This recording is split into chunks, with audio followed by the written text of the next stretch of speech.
Good afternoon, ladies and gentlemen. Thanks for being here today. It is my pleasure to introduce Secretary of Defense Lloyd Austin and Chairman of the Joint Chiefs of Staff, General Mark Milley. The Secretary and Chairman will deliver opening remarks and then have time to take a few questions. Please note, I will moderate those questions and call on journalists. Given our tight schedule, I'd ask that you please limit your follow-ups to give your colleagues a chance to ask their questions, and appreciate your assistance with that. So with that, I will turn it over to Secretary Austin. Thanks, Chris. And good afternoon, everyone, and thanks for being here. We've just concluded our 14th meeting of the Ukraine Defense Contact Group, held virtually this time. And I'm especially grateful to Ukraine's Minister of Defense, Oleksiy Reznikov, for joining us again today and highlighting Ukraine's most urgent battlefield needs. I also want to thank General Milley for his leadership and his deep commitment to the self-defense of Ukraine. Now, today's meeting of the contact group comes at a critical time. We're following on the heels of a highly successful NATO summit in Vilnius last week, where many of our closest allies announced significant security packages for Ukraine's defense. And Ukraine is continuing its critical counteroffensive to regain its sovereign territory. Now, we're seeing Ukraine make progress, and Russia's losses continue to mount. The Ukrainian people have shown outstanding courage as they fight for their country. As we saw again today, this contact group stands united behind them. Today, we recommitted to supporting Ukraine during its crucial counteroffensive and for the long haul. And this is no time to slow down. The United States and our allies and partners have moved mountains to provide Ukraine with critical air defense systems, munitions, and more. And so coming out of today's meeting, I'm grateful to all of our allies and partners for their commitment and their clarity of purpose. I've asked our friends to continue to dig deep into their military stocks, because we're going to do what it takes to support Ukraine's sovereign right to live free today and for the future. Now, during today's meeting, we talked about Ukraine's ongoing requirements, including, as I've said, its urgent need for ammunition. We also discussed plans to ramp up production at both the national level and the multinational level through the European Union's important initiative to produce more ammunition. We heard from the co-leads of the F-16 training coalition, Denmark and the Netherlands. They continue to make progress on a cohesive training plan and to help some very eager Ukrainian pilots learn to fly fourth-generation aircraft. I'd like to thank Minister Poulsen and Minister Alongren for their leadership. And such initiatives clearly show that members of this contact group continue to meet Ukraine's near-term needs while also working to get Ukraine what it needs for the long term. In other words, we're going to continue to walk and chew gum at the same time. For example, Sweden and France have both signed bilateral agreements with Ukraine for defense procurements and more. And that's going to help Ukraine get even more advanced systems, and it will foster deeper cooperation going forward. And both of these agreements demonstrate our long-term focus on building up Ukraine's enduring strength. And these commitments underscore how badly Putin miscalculated when he invaded Ukraine last year. 3 of his blunders are especially clear today. First, Putin thought that he could take Kyiv in days and force a new government of Russian puppets on the Ukrainian people. But Ukraine chose to fight back. The Ukrainian armed forces have defended their country with courage and skill. Second, the Kremlin bet that the world would just live with its cruel assault on Ukraine. But Russia's aggression and atrocities have shocked the world, including even Moscow's long-term partners. And that brings me to Putin's final miscalculation. He thought that Ukraine's friends would waver or flee, Instead, nations of goodwill from around the world have stood up for Ukraine's sovereign right to defend itself. And by joining together, we have achieved something extraordinary. And today, this contact group stands as united and firm as ever. So make no mistake, we are determined to support Ukraine's fight for freedom for as long as it takes. And with that, let me turn it over to General Milley. Thanks, Secretary. I appreciate that. And good afternoon, everyone, and thanks for being here. I want to start by thanking Secretary Austin for his unwavering commitment and leadership to the Ukrainian Defense Contact Group in support of Ukraine in their time of need. This is our 14th meeting, and month after month, Secretary Austin keeps the direction of this 50-nation-plus strong coalition focused on the strategic objectives. And I also want to express my deep appreciation to the various ministers and chiefs of defense who participated today, whose unfaltering support to Ukraine has been a beacon of solidarity since Russia began its vicious war of choice. For more than 500 days, Russia has continued their illegal war, while Ukrainians have stood strong in the face of Russia's unprovoked attacks and are an inspiration to all free nations. Russia's war of choice, Russia's war of aggression, is a frontal assault on the rules-based international order that has prevented great power war for the last 8 consecutive decades. It is not only an illegal war of aggression, it's also an unnecessary war against a country that presented no military threat to Russia.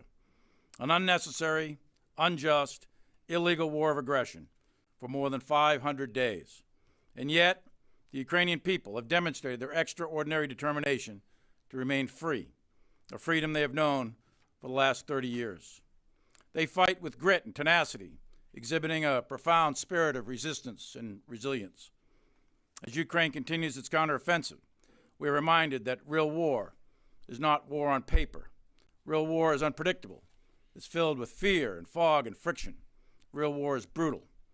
The crucible of combat has enormous costs in terms of killed, wounded, displaced persons, and refugees. And yet, despite the enormous costs, the Ukrainians are advancing steadily and deliberately, braving brutal and bloody battles to reclaim their homeland. As we publicly said weeks ago, this offensive will be slow, it'll be difficult, and it'll come at a high cost. This battle continues as the Ukrainians fight through dense minefields and obstacles, while a robust Ukrainian reserve force lies in wait to be committed at the optimal time and place of Ukrainian choosing. The Ukrainian Contact Group's assistance to Ukraine goes beyond mere words or symbolic gestures. We are committed to helping them where it matters most. Collectively, the coalition has trained 17 brigade combat teams for this offensive and more than 63,000 troops. And the United States alone has trained 15,000 of those, with more training ongoing. Training has included individual non-commissioned officers and staff training, along with artillery, air defense artillery, engineers, logistics, medical, and of course, putting it all together in combined arms maneuver at night. This training has developed tangible skills that have helped create capable Ukrainian leaders and units that are having a measurable impact on the battlefield today. The United States additionally recently announced an additional security package of up to $800 million. This latest security assistance package includes substantial provision of additional artillery munitions to include HIMARS and air defense weapons such as Patriot missiles. It also includes a broad range of artillery systems and munitions, anti-armor munitions, precision aerial munitions, demolitions, and various other supplies that are necessary to keep Ukraine in the fight. In combination, this training and equipment enables Ukraine to have the capacity and the capability to defend itself. U.S. security assistance to Ukraine now totals over $40 billion, which sends a very clear message. As President Biden, Secretary Austin, and the various heads of all the nation states in support of Ukraine at Vilnius stated, we stand firm in our ironclad commitment to provide practical support to Ukraine as it continues to defend its independence, sovereignty, territorial integrity within its internationally recognized borders. The Vilnius Summit communique said, quote, we reaffirm our unwavering solidarity with the government and the people of Ukraine in their heroic defense of their nation, their land, and our shared values. As President Biden said, quote, our commitment to Ukraine will not weaken. We will stand for liberty and freedom today, tomorrow, and for as long as it takes, end quote. Ukraine's fight is not merely a battle against an aggressive invader. It is a fight for the principles that bind us as a free world: sovereignty, self-determination, and the rule of law versus the rule of force. Today's gathering of the Ukraine Defense Contact Group underlines our global commitment. Thank you, and I look forward to your questions. All right, thank you both. We'll go to questions now. The first will go to Lita Baldor with Associated Press. Thank you. Mr. Secretary, good afternoon. As you both know, a U.S. soldier crossed the border into North Korea today after having been released from South Korea prison. Can you tell us what you know about this case right now? Are the North Koreans forcibly detaining this soldier? Are you concerned about what security breach this could represent? And for General Milley, there have been a recent increase in the number of very aggressive incidents over Syria involving Russia.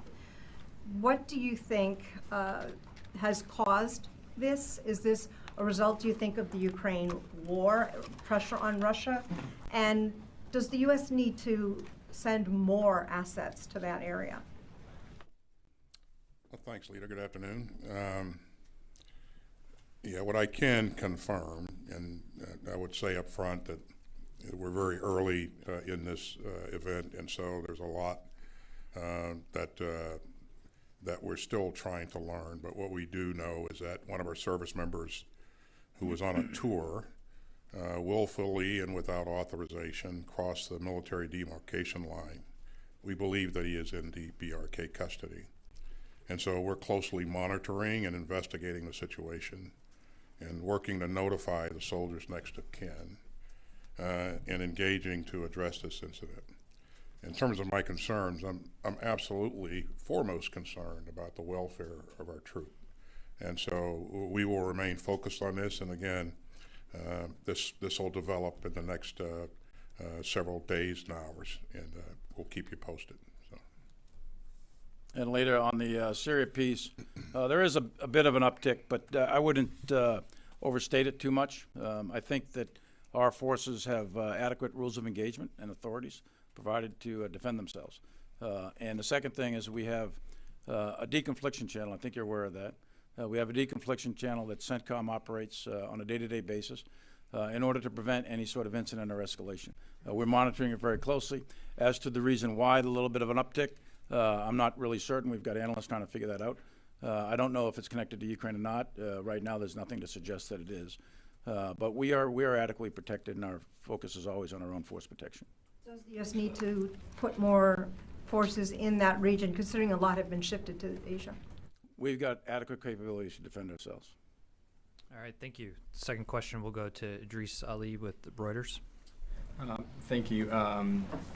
Chairman Milley, we're now entering the 5th week of the counteroffensive, sort of going into the 6th week, and you publicly have talked about, as have others in the U.S. government, about how the counteroffensive is going slower than expected.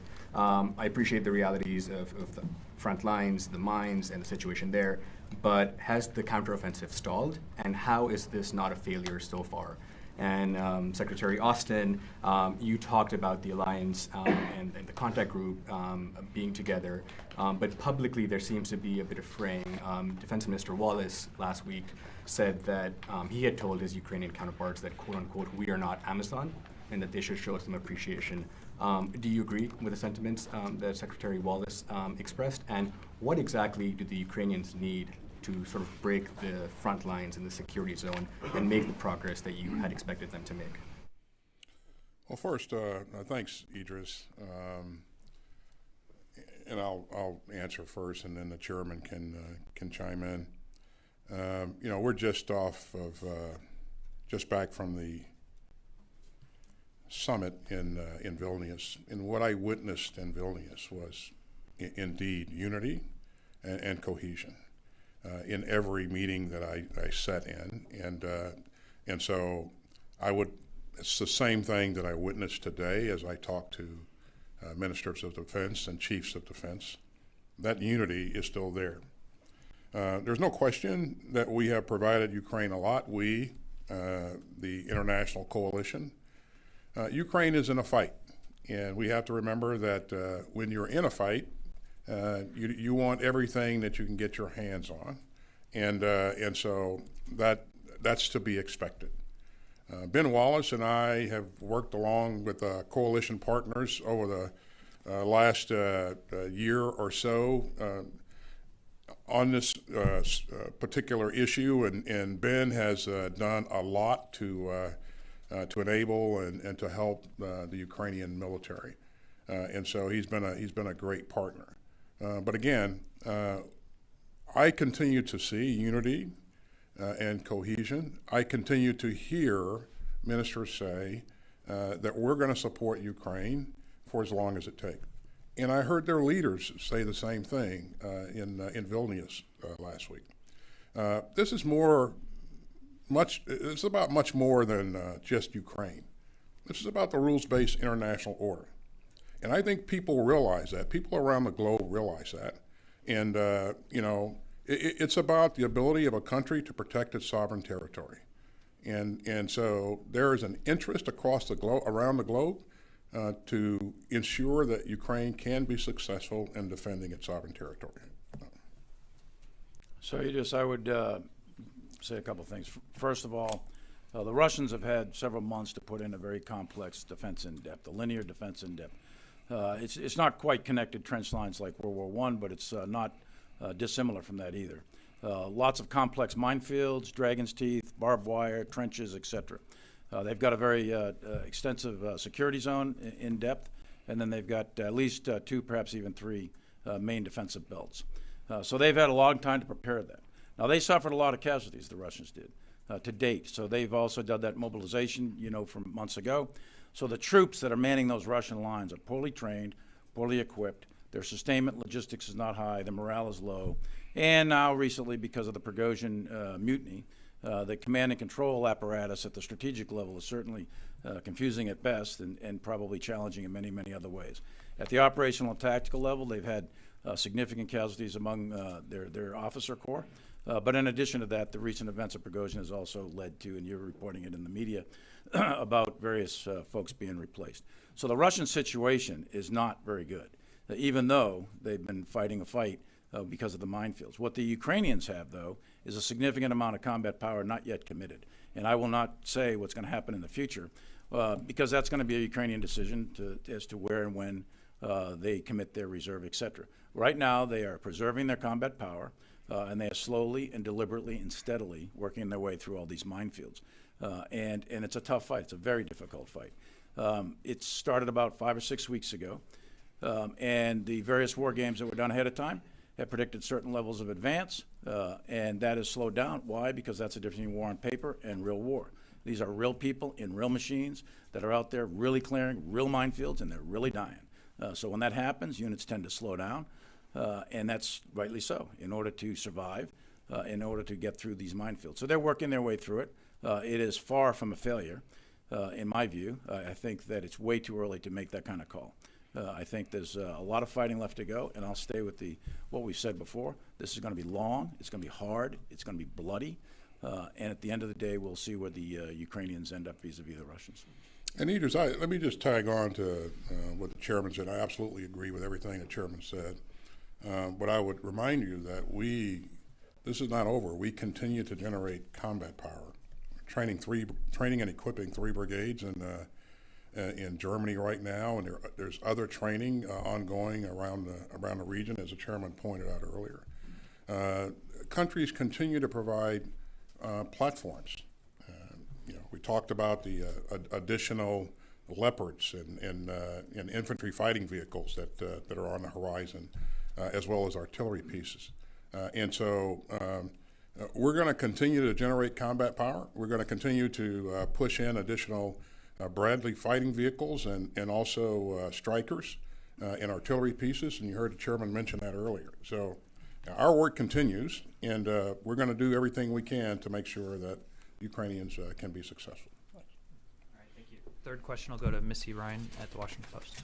I have 2 Ukraine-related questions following up on Idris's. First, Secretary Austin, for you, I wanted to follow up on the G7 statement that came out last week regarding the framework for providing security assurances to Ukraine. President Biden has publicly referenced the Israel MOU model.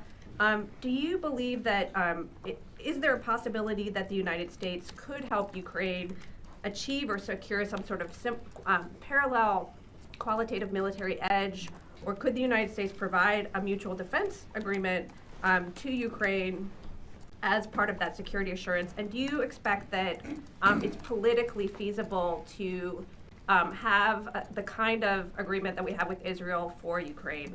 And then for you, Chairman Milley,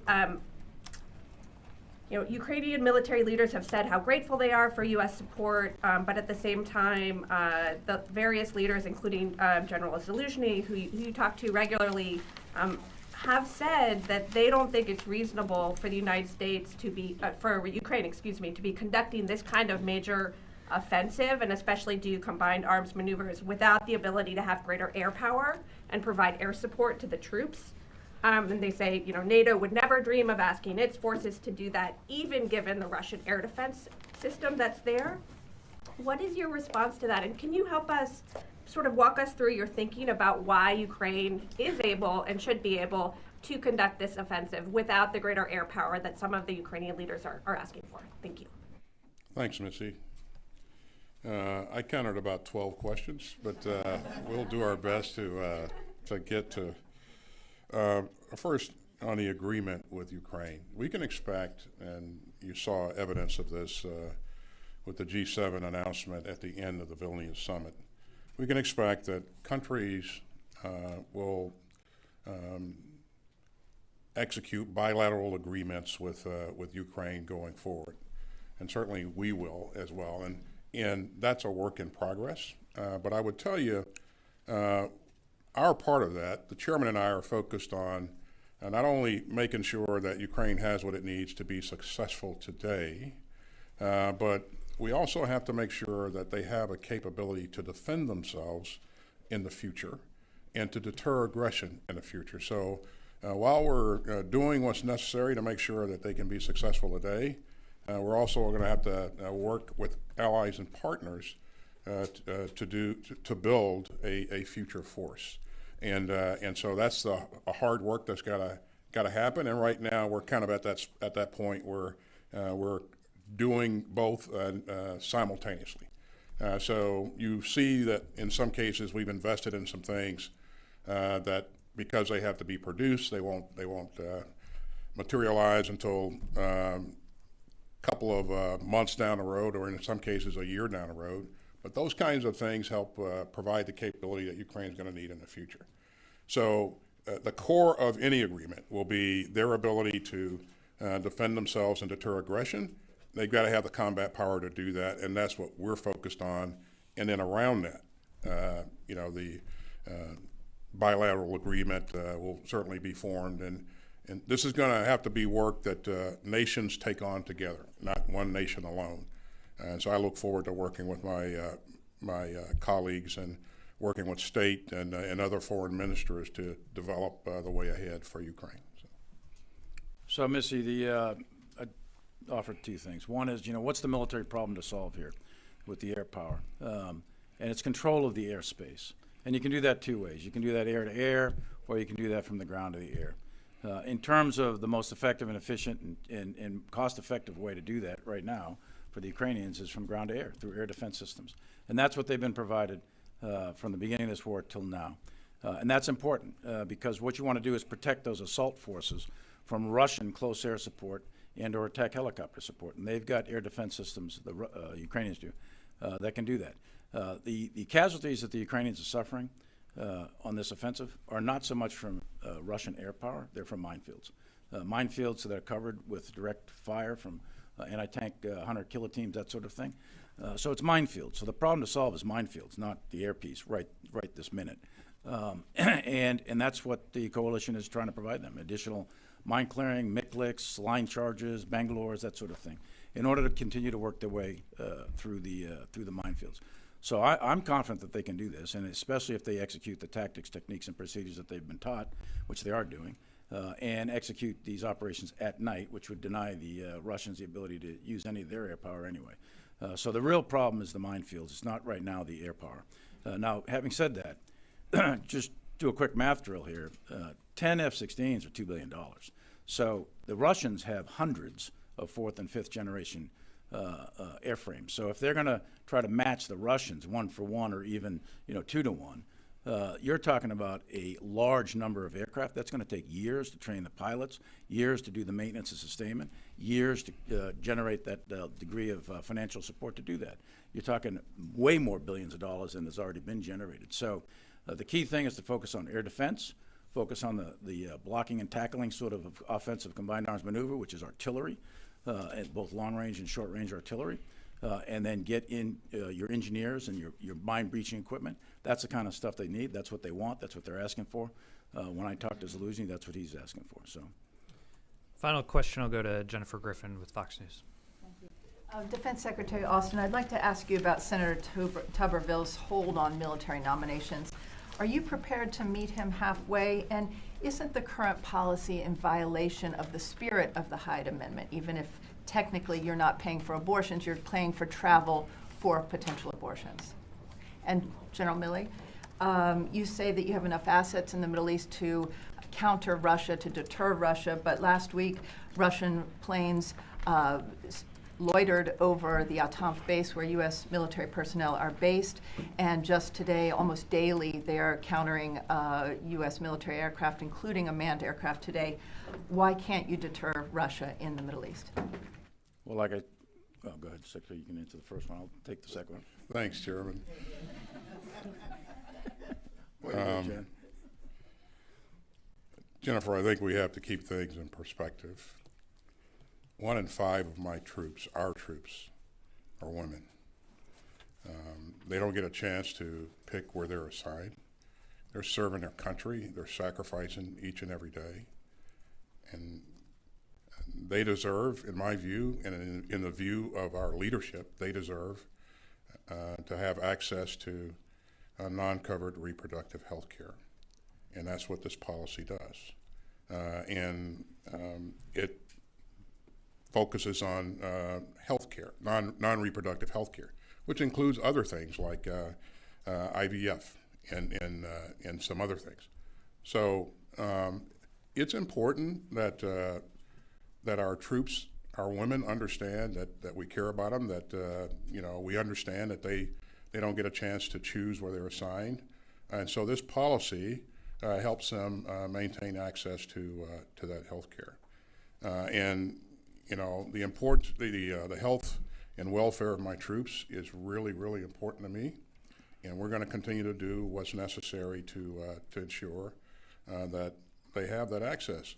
And I know Senator Tuberville has said that it's illegal. It's not illegal, and we've made that point a number of times. We point to the fact that there's an opinion that's posted on the DOJ's public-facing website that really details this issue. And so this is a readiness issue. The fact that Senator Tuberville maintains this hold on the promotions of our senior officers, it cascades, it creates friction throughout the entire chain. It disadvantages families. You've heard us talk about the impact of that, and so I would ask Senator Tuberville to lift his hold. As you think about this, Jennifer, I would imagine our adversaries would look at something like this and be pretty happy that we create this kind of turbulence within our force. So, Jennifer, as I said before, we have rules of engagement. Our pilots are extraordinarily well trained. They're empowered. The chains of command are empowered. The Secretary has granted the authorities necessary for them to defend themselves. If at any point in time any of our troops sense that there's a hostile act, a hostile intent, they will protect themselves. So that's point one. Secondly, if there's unsafe or unprofessional acts, that's a different issue. We try to work that out through the deconfliction channel that's done at the tactical level so that we don't have an inadvertent air-to-air accident or incident. But I am quite confident that General Kurilla and all the forces in CENTCOM know how to protect themselves and will protect themselves. But it doesn't seem to be stopping the Russians. well, it's not going to stop them from flying in the airspace, that's for sure. But if they're hostile act, hostile intent, or if they're acting unsafely or unprofessionally, then we'll work through that. But we will protect ourselves if there's any sort of challenge in that regard. All right, thank you, Secretary Austin and General Milley. That's all the time we have. Thanks, ladies and gentlemen. Thanks, everybody.